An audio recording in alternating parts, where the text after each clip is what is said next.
Hey guys, I hope everyone had a wonderful Thanksgiving. I know I did. I didn't have to cook, so it made it wonderful. And I rest. I had a good rest. The couple of days I was off from work. But I popped on here to talk about WW84.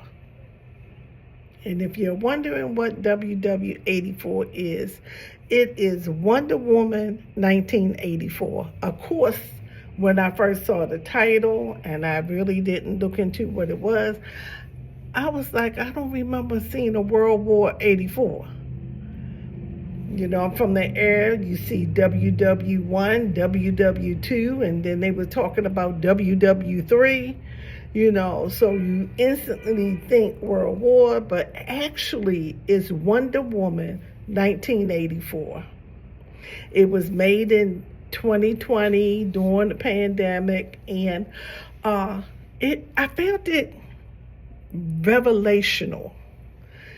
I believe the enemy always tells you what he's doing. Just like God tells people what he's doing, he reveals it to his prophets. Satan got to do the same thing. He got to follow a line because that's a principle. That is a principle in the spiritual world. So with that said, let's talk about the plot of that movie. So it starts off with Diana in this competition. She was a young girl.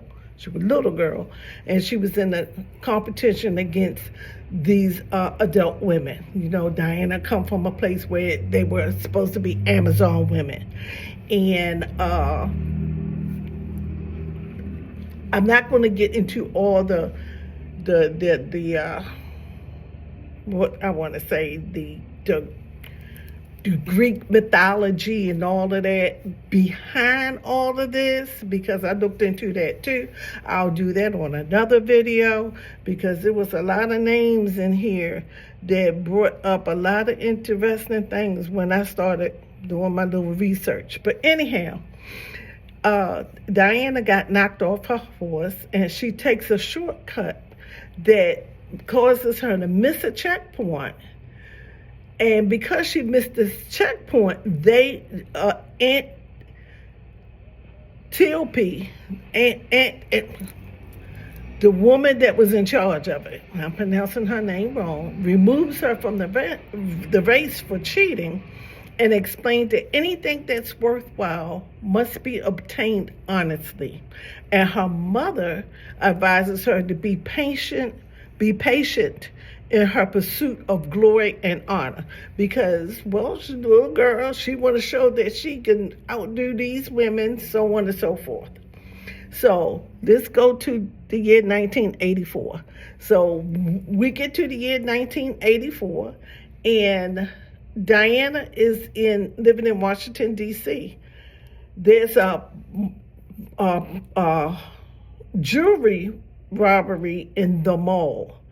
And Diana goes in as Wonder Woman. She captures them and the artifacts that they were stealing, because they wanted certain artifacts. They didn't want the jewelry. They wanted what was hidden behind door number one. So the artifacts that were found was sent to the Smithsonian Institute. So there's a woman there by the name of Barbara Minerva. She's a new employee. She's a geologist, and she works with these different kind of artifacts. Well, she's new. She no one pays her too much attention. She looks like a plain Jane, and so much for her. Wonder Woman is glamorous, you know, she's fair to look upon and beautiful to behold, and Barbara's not. So the FBI asked the museum, the Smithsonian, to look at these artifacts. So one of the artifacts is what is called the Dreamstone. And the claim to the Dreamstone is that it will grant the holder one wish. So Diana reads the inscription on it, and that's how they found out what it will do. So Diana didn't exactly make a wish. She had a desire. She had a strong desire because, in the previous movie, she had the boyfriend who sacrificed himself to save the world in the airplane. The airplane exploded because it had all this stuff on there. So she missed him and she wanted him back, and so on and so forth. So she didn't verbally make a wish, but she made a wish. So Barbara, she's going home from work and she's attacked by this drunk man, and Wonder Woman scoops in, and she came in as Diana. Diana scoops in and rescues her from this. So now Barbara goes back to where the stone is in her office, and she makes a wish. She wants to be like Diana. So it happened. All the powers and everything that Diana had, Barbara now has. So then, and there's a man in here who initiated that robbery by the name of Maxwell Lorenzo.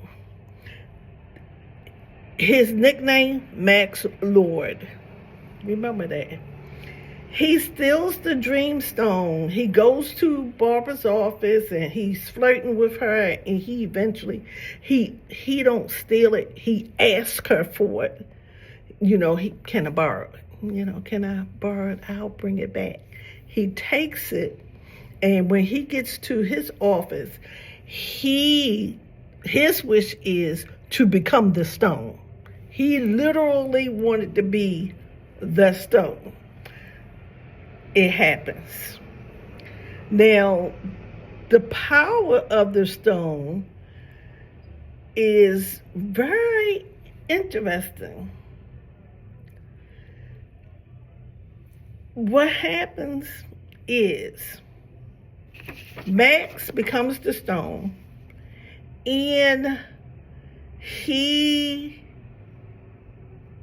goes to the heads of states and presidents and people of that sort, and he asks them to make a wish. Then when they make a wish, the wish is granted, but there's a cost to them making that wish. And the cost to them making that wish is he begins to take power from them. He's taking power from them. And he's not only just taking power, but he's taking their strength. He's taking everything. So he's granting them their wish. But on the flip side, he's drawing from each one of these world leaders their authority and their power. So he's becoming the person that's actually ruling the world. So Diana contacts Barbara to find out what this stone really is and where it came from. So this is the one of the keys here. She finds out that it was created by the God of Lies, also known as the Duke of Deception. It grants a user wish but exacts an equal strong toll unless they renounce the wish or destroy the stone. So that's how Max began to draw their power and their authority, because because he is the stone, and as he grants the wish, he's taking their authority and their power. So one of the things Max did was he wanted this for the whole world. He wanted the whole world to make a wish. So what he did was he learned about a new and secret satellite system that can broadcast to everyone in the world. The Prince of the Air can broadcast to everyone in the world because he's the Prince of the Air. He puts things out there. So as he began to do that and broadcast to people, just make a wish, he begins to gain their health. He gains their life force. He gains all these things from them.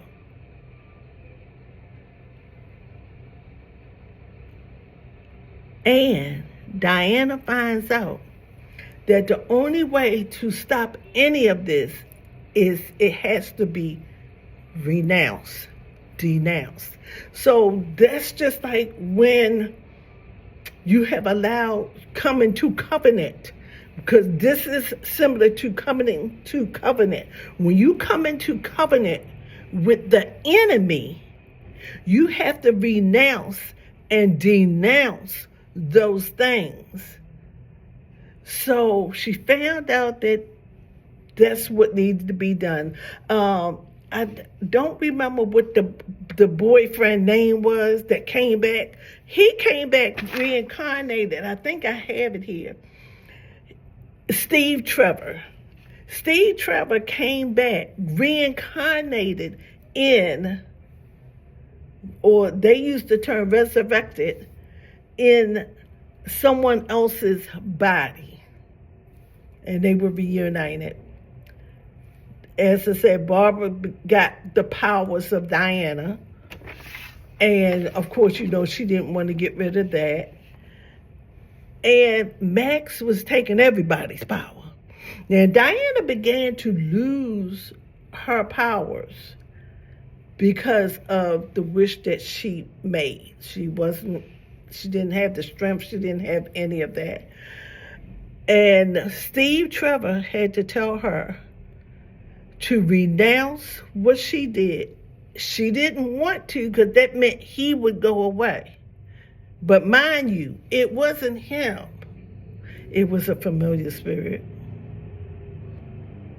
It was a familiar spirit. And she saw it as him, but it was someone else. It was a familiar spirit. So she renounced it and denounced it, and she got her powers back. But in the meanwhile, Max Lord is absorbing the human race powers. He's broadcasting out, which is bombarding through the satellites, is bombarding people. Just make your wish, just make your wish. And people are doing it. One man made a wish that his wife just dropped dead. He said, why don't you, I just wish you would drop dead. And the woman dropped dead. So Diana took her lasso, and she couldn't do anything with Max Lord, but she was able to attach it to the broadcasting system, the system that was broadcasting out, and she began to speak into it and for people to begin to renounce and denounce. Now, mind you now,